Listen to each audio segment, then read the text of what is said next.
Je profite de votre micro pour lancer un appel aux présidents du club. Parce que c'est eux là même qui m'énervent dans cette histoire. Parce que c'est eux qui font que le football aujourd'hui africain, sinon ivoirien, est à la traîne. Il faut le dire, parce que c'est les vrais décideurs. C'est eux là qui doivent donner leur voix pour qu'on choisisse les présidents pour les mettre à la tête de la Fédération ivoirienne de football. Ils ne jouent pas franc jeu, les joueurs souffrent, les acteurs souffrent, ils sont là, ils sont un pied dedans, un pied dehors, on ne comprend rien. Donc moi je dis qu'il faut que ça s'arrête. Je pense que pour moi aujourd'hui, le meilleur profil pour entraîner ou non, pour diriger la Fédération ivoirienne de football, c'est quelqu'un d'autre, mais pas M. Malick Touré. Oui, Malick Touré, c'est un grand nom au niveau du football ivoirien et il a été membre de plusieurs DEX au niveau de la Fédération ivoirienne de football. Aujourd'hui, il est le PCA du CO Korogo, en plus d'être le premier vice-président de la Fédération ivoirienne de football. Et donc, c'est un nom qui rime avec le football ivoirien. Aujourd'hui, quand on prend l'ensemble des dirigeants sportifs, peu importe dans le domaine du football ou ailleurs, Malick Touré, ça résonne automatiquement football. Benson, Edmond Senghone.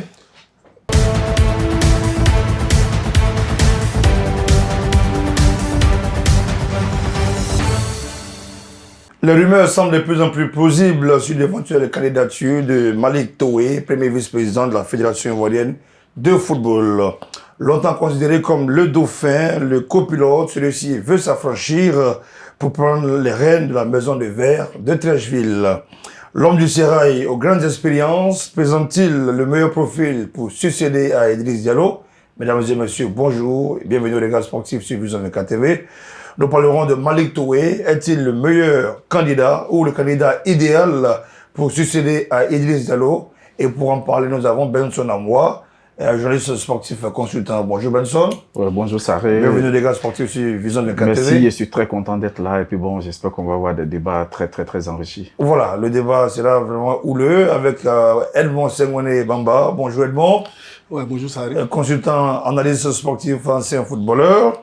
Alors, on va mettre les pieds dans le plat très rapidement. Alors, pour vous, Benson, que représente Malick Touré pour vous, déjà? Oui, Malick Touré, c'est un grand nom au niveau du football ivoirien et il a été membre de plusieurs DEX au niveau de la Fédération ivoirienne de football. Aujourd'hui, il est le PCA du CO Korogo, en plus d'être le premier vice-président de la Fédération ivoirienne de football. Et donc, c'est un nom qui rime avec le football ivoirien. Aujourd'hui, quand on prend l'ensemble des dirigeants sportifs, peu importe dans le domaine du football ou ailleurs, Malick Touré, ça résonne automatiquement football. Voilà. Benson, Edmond Senghone. Bon, en fait, je disais que Malick Touré, effectivement, c'est un visage auquel on est habitué dans le sillage du football ivoirien. Aujourd'hui, il a une double casquette. Comme l'a dit Benson tout à l'heure, il est président PCA du CO Korogo et en plus, il est vice-président, dans le bureau exécutif de M. Yacine Idriss Diallo. Mais quand je me réfère à la question que vous posez pour dire que est-ce que c'est le meilleur profil, ça n'engage que moi, ce n'est pas le meilleur profil. Ce n'est pas le meilleur profil, pourquoi? Parce que quand on a vécu avec tous les présidents des fédérations ou ceux qui ont dirigé le football ces 10-15 dernières années et qu'on demeure toujours vice-président, du comité en place, la logique serait qu'on est comptable en quelque sorte de tout ce qui s'est passé ces dernières 4 années, de mandat de M. Yacine Idriss Diallo. Donc, venir être candidat ou prétendre être candidat à cette même fédération-là, je dis que c'est du bonnet blanc ou du blanc bonnet. Très bien. Alors, Benson, aujourd'hui, qu'est-ce que Malick Touré peut apporter de nouveau au football ivoirien, lui qui a été premier vice-président du comité exécutif de Siri Diallo, paix à son âme, et qu'il est en ce moment avec Idriss Diallo. Ça fait plus de pratiquement 20 ans qu'il est vice-président de la FIF. Qu'est-ce qu'il peut apporter de nouveau au football ivoirien aujourd'hui? Déjà, il faut dire que pourquoi est-ce que aujourd'hui Malick Touré n'est pas le président de la FIF? Il n'est pas le président de la FIF aujourd'hui parce que en 2020, il s'est accordé avec Idriss Diallo, voilà, pour que Idriss Diallo puisse prendre les devants pour cette élection. Il avait une liste en principe, mais il a préféré s'effacer au détriment d'Idriss Diallo. Voilà. Et sinon, avec le GX, il a mené le combat pour essayer de redorer le blason de la FIF qui, à l'époque, était source et cause de nombreuses tensions. Et donc, au moment où on devait aller aux élections, il était le favori de ces élections. Voilà, mais au nom d'une union, d'une certaine amitié, il a préféré se mettre en second plan pour que Idriss puisse aller à ces élections. Et donc, c'est pourquoi, de façon raisonnable, il est le premier vice-président. Mais il a des capacités. Et c'est ce qu'il veut faire valoir. Parce que, comme tu as eu à le dire, ça fait un très bon moment qu'il est dans le sérail. Il a apporté son soutien à pas mal de comités exécutifs. Aujourd'hui, selon ce qu'on entend, puisque aujourd'hui il ne s'est pas encore ouvertement prononcé, mais pour ce qu'on entend dans les couloirs, il est chaud, comme on le dit au football. Ouais, il est chaud pour lui-même maintenant fouler la pelouse et montrer ce dont il est capable. Et c'est ce qu'il est en train de faire aujourd'hui avec le CO Korogo, qu'il est en train de structurer, d'organiser pour que le CO Korogo devienne une équipe d'élite. Et donc, il veut apporter l'expérience qu'il a de son vécu et aussi de ses réseaux, parce qu'on sait que c'est un homme des réseaux. Et donc, il a travaillé avec déjà pas mal de comités exécutifs. Donc, aujourd'hui, avec l'expérience acquise, avec son ancrage dans le milieu du football ivoirien, il est tout à fait normal qu'il veuille aujourd'hui lui-même prendre le devant pour pouvoir montrer réellement ses capacités. Alors, non, moi je vais dire que il faut qu'on raisonne avec moins d'émotion. Oui. Je le dis. Oui. Parce que vous savez que le football a ses problèmes. Et donc quand on s'appelle Malick Toué, que on a exercé, je vais dire en tant que deuxième patron du football, quand même on devait avoir posé ses marques quelque part. Oui. Et depuis qu'il est là, depuis les 4 ans, en passant par Yacine et les autres, je vais dire que on n'a pas encore senti la marque de M. Malick Toué. Parce oui, je vais dire. Ouais. Parce que en la réalité, quand on a ce genre d'ambition, il faut faire parler de soi en posant des actes forts. Et c'est ces actes-là qui vont plaider à votre faveur. Tout à fait. Le football, depuis le temps de Jacques Anouma, en passant par, comme on appelle Sidi Diallo, et Sori à un moment donné, jusqu'à aujourd'hui, Idriss Diallo, a le même problème. Ouais. Vous voyez, aujourd'hui, par exemple, quand vous prenez notre football local, dont aujourd'hui, presque tous les présidents qui sont passés ont fait de ce football-là les chemins de bataille. Mais aujourd'hui, rien n'a changé. Le football local a les mêmes problèmes. Aujourd'hui, la Côte d'Ivoire, quand vous prenez l'équipe nationale de Côte d'Ivoire, nous sommes aujourd'hui braqués sur les binationaux. Alors qu'en temps normal, on devait avoir un championnat des jeunes fort, un football local attrayant fort,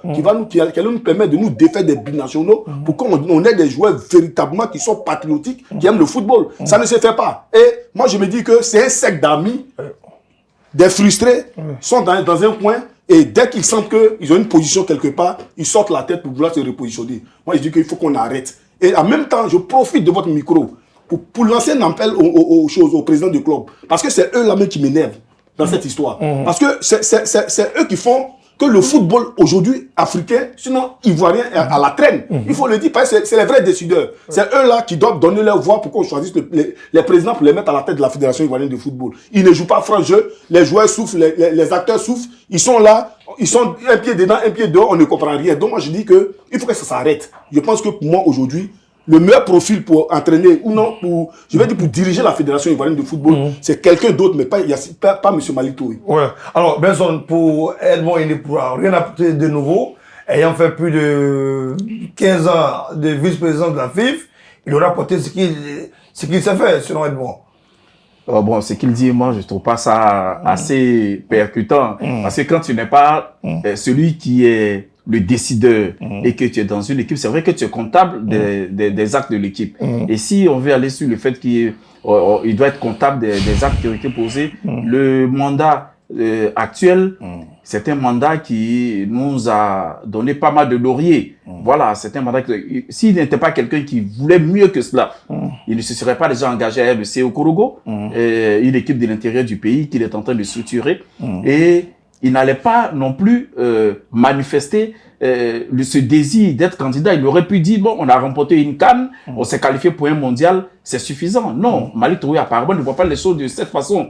Lui, il pense que le football ivoirien, surtout au plan local, on peut mieux faire. Et donc, c'est ce qu'il a pour lui, sa stratégie à lui qu'il veut montrer. Ce n'est pas la stratégie passé qu'il veut démontrer, sinon il aurait pu se complaire dans sa posture actuelle où il est le premier vice-président et avec pas mal de prérogatives. Mais si aujourd'hui, malgré ses prérogatives, malgré tout ce qu'il a comme privilège, il décide de se présenter, c'est que il a des idées qui n'ont pas prévalu pendant ce mandat. Donc, selon l'union, l'accord qu'il avait signé avec Idriss. Donc maintenant, il entend mettre en avant ses idées à lui. Et ses idées à lui, avec tout ce qu'on sait du football local, c'est sûrement de développer le football local, la formation, les équipes des jeunes, et avoir une assise vraiment nationale qui puisse nous permettre de nous projeter en Afrique. Aujourd'hui, on sait qu'au plan africain, quand on prend les clubs, on est à la traîne. Donc, certainement que Malick Touré, il vient pour mettre ses idées en avant, valoriser ses idées qu'il avait, qu'il était avec le GX. Alors, est-ce que, selon vous, Edmond Senghouné, il aura le coup de franche parce qu'il est comptable du bilan actuel et qu'il n'a pas démissionné? Non, la démission, ça vient après. Moi, je pense que... parce que le mandat est fini depuis 7 semaines. Non, je vais dire, vous savez qu'il y a la Coupe du Monde qui est là bientôt. Oui. Et donc, chacun essaie tant bien que mal de participer à la fête. Mais moi, je vais rebondir un peu sur ce que Benson a dit. Moi, je pense que il faut qu'on soit clair dans certaines choses.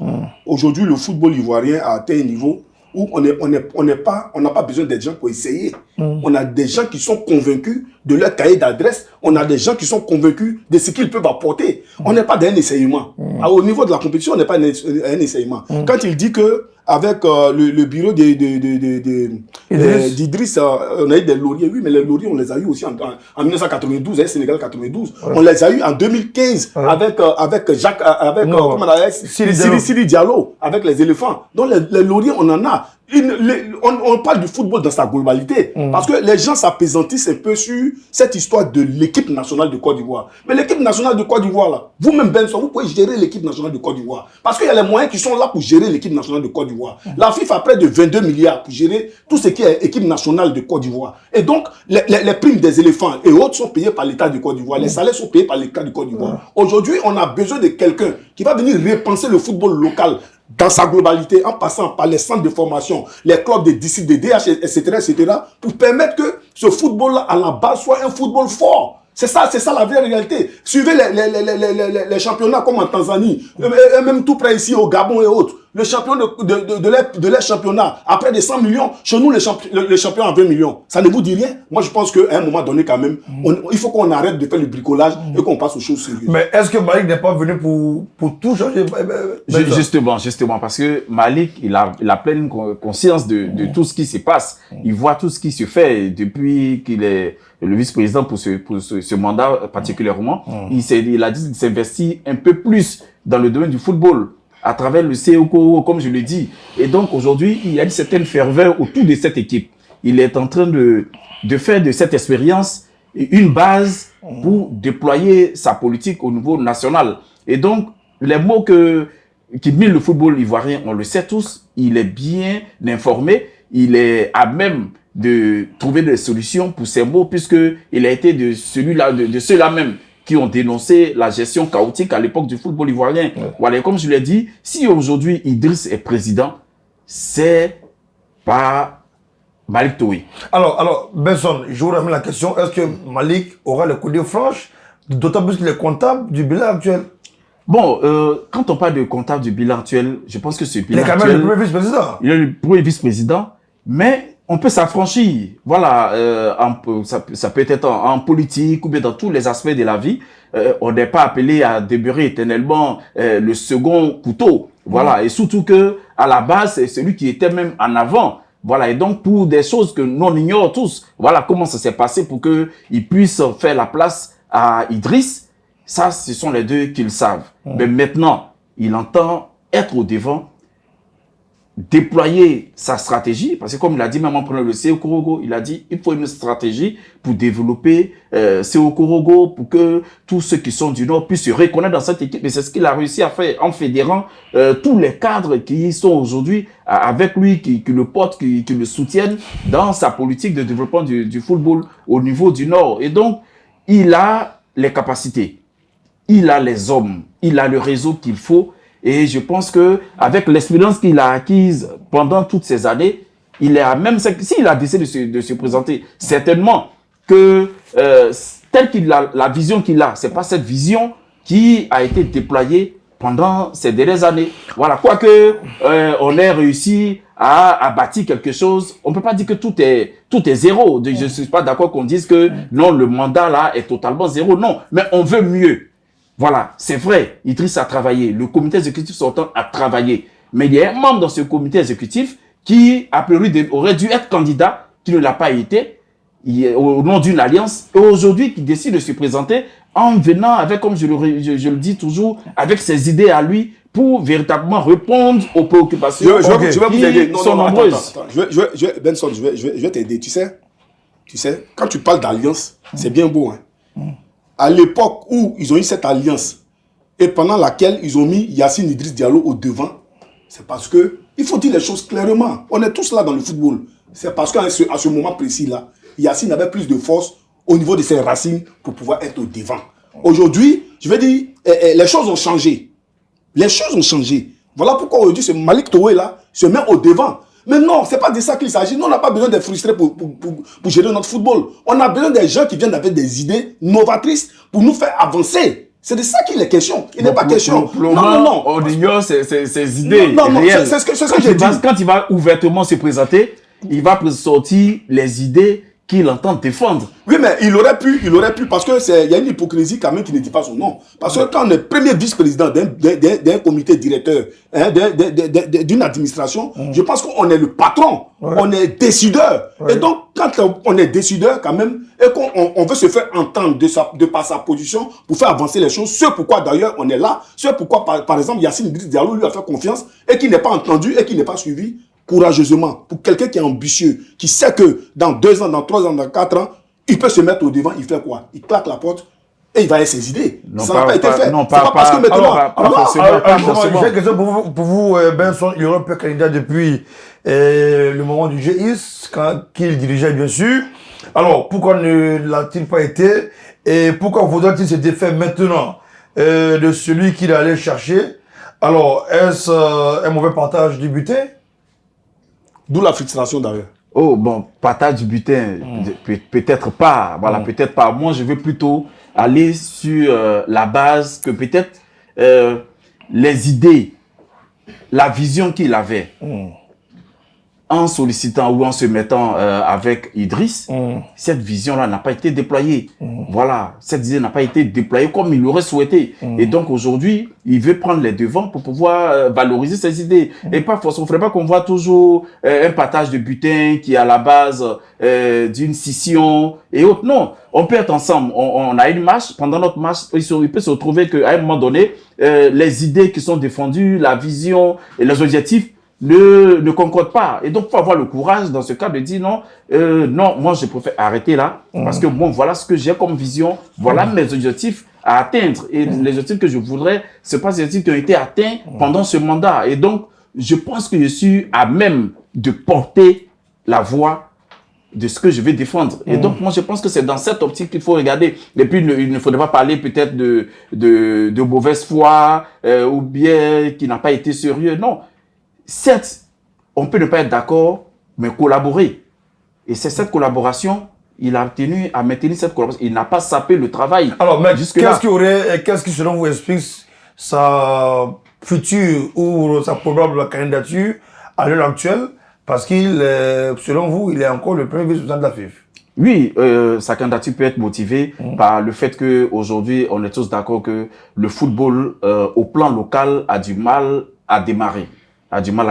Et on sait que Idriss Diallo, avant, il était le patron du marketing de la FIF. Et donc, de par ses réseaux, il était plus facile pour lui d'avoir des sponsors qui entraient dans le milieu à l'époque. Mais aujourd'hui, on a besoin réellement d'une organisation, d'une structuration, de sorte à ce que ce football ivoirien-là, tant au niveau des jeunes, au niveau des femmes, que ça puisse vraiment émerger et que nos stades ne demeurent pas éternellement vides. Voilà. Et on sait qu'à ce niveau, peut-être que les choses sont faites, mais pas suffisamment pour que ce football au plan local soit valorisé à telle enseigne que on voit que notre public est avide de football. Ce public aime le football. On l'a vu récemment avec le match, avec la finale de la Coupe de la Ligue française, et qui a été un tournoi de femmes, mais qui n'a pas empêché le monde de remplir le Félicia. Et récemment, les FIFA Series, au niveau du stade olympique Alassane Ouattara de Bimpi, on a eu droit à du beau monde. Alors que bon, ce sont du football de femmes, avec des équipes qui n'étaient pas assez top. On a vu les scores fleuves qu'on a vu, mais malgré cela, bien sûr. Donc, le football ivoirien, les supporters surtout, ont envie d'aller au terrain. Mais qu'est-ce qu'on propose comme spectacle? Qu'est-ce qu'on propose? Parce que le football, c'est un spectacle. ce n'est pas seulement que sur la pelouse, que ce soit en dehors ou pendant les matchs, il y a tout un spectacle. On a eu la chance, nous autres, d'être le speaker à l'occasion de la CAN 2023. On a vu quelle organisation autour. Voilà, et donc c'est tout ça que nous faut régler. Moïse, moi je pense que tout ce que Benson dit là, on a compris tout ça. Mais moi je suis sur ma position. Je demeure sur ma position. Vous savez, quand on est dans un bureau exécutif, chacun, que tu sois trésorier, comptable, etc., chacun vient avec son expertise pour faire avancer ce pourquoi on est là. Il ne l'a pas fait depuis 4 ans. Et avant, Yacine Idriss Diallo, il était là avec Idriss Diallo et autres. Il ne l'a pas fait. Maintenant qu'il cherche à être candidat, c'est maintenant qu'il va mettre toute cette expertise-là en place. Il y a problème. Il y a problème, il y a véritablement problème parce que, je le dis et je répète, il y a une mauvaise foi qui ne se dit pas quelque part qu'elle est là. Et quand on pousse les analyses plus loin, on se rend compte que c'est les mêmes gars-là, depuis 1990 jusqu'à aujourd'hui, qui sont dans le sillage du football ivoirien, qui, quand c'est pas Pierre, c'est Paul, quand Pierre est frustré, César vient, ainsi de suite. Ça rebelote. On va pas en rester là. On ne va pas en rester là. Moi, je pense qu'à un moment donné, quand même, nos football a des problèmes. Donc, au football, il n'y a pas de génération spontanée. C'est des acteurs qui sont là de longue date ou bien depuis une certaine période, qui connaissent des réalités, qui, sur la base de ce qu'ils savent des réalités, peuvent changer les paradigmes. Donc, ce n'est pas celui qui arrive sur le chemin de la soupe pour dire non, aujourd'hui, je change. Donc, le fait qu'il soit dans le football depuis belle lurette, c'est pas une faiblesse pour lui. Bien au contraire, moi, je pense qu'il est à même, parce que, sachant les réalités de ce football-là, d'apporter une autre vision, une autre solution. Oui, on va dire ça comme ça, mais moi, je dis qu'il ne va rien proposer de nouveau. Il ne va rien et il ne peut rien proposer de nouveau. Ok, nous sommes pratiquement au terme de cette émission. On va prendre le mot de fin de Benson. Oh, ça a été un plaisir de parler de notre football au plan local. Nous savons que la Fédération ivoirienne de football aujourd'hui est une grosse institution. Voilà, et donc moi je pense que cette institution, pour la diriger, il faut quelqu'un de charismatique, il faut quelqu'un qui a la méthode. Et je pense en l'espèce que M. Malick Touré, qui est aussi un puissant chef d'entreprise, a les capacités de pouvoir gérer ce football. Ok, Edmond. Non, je vais dire que... Mais Edmond, tu vas me répondre là encore. Non, je ne te réponds pas. C'est un mot de fait, je ne te réponds pas. Personne. Je vais dire que c'est vrai qu'on a un monsieur qu'on appelle Malick Touré, qui quand même, comme l'a dit Benson, est chef d'entreprise.